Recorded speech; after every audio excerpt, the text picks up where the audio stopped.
বাংলাদেশ বিদ্যুৎ উন্নয়ন বোর্ড কর্তৃক নতুন একটি নিয়োগ প্রকাশিত হয়েছে। তার আগে আমাদের ভিডিওটিতে একটা লাইক দিয়ে চ্যানেলটি সাবস্ক্রাইব করে দেবেন, তাহলে প্রত্যেক এরকম নিয়োগ বিজ্ঞপ্তির ভিডিও পেয়ে যাবেন সবার আগে।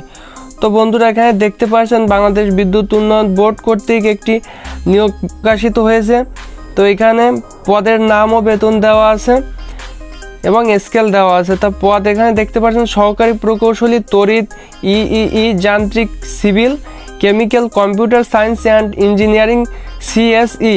এখানে বেতন দেওয়া আছে 22,000 থেকে সর্বোচ্চ 53,060 টাকা পর্যন্ত। নিচে দেখতে পাচ্ছেন স্কেল এবং গ্রেড দেওয়া আছে। কমপক্ষে 2টি প্রথম বিভাগ শ্রেণী সহ কোনো স্বীকৃত বিশ্ববিদ্যালয় হতে BSc ইঞ্জিনিয়ারিং, তড়িৎ, ইই, যান্ত্রিক, civil, chemical, computer science and technology, CSE শিক্ষা যোগ্যতা দেওয়া আছে।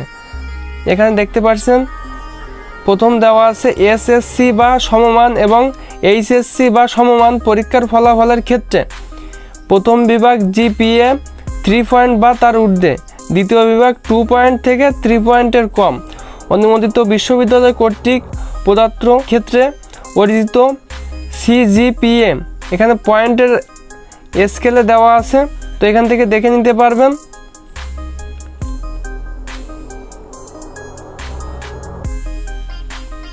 তো তারপর বন্ধুরা, এখানে নিচে দেখতে পাচ্ছেন এখানে শর্তাবলী দেওয়া আছে।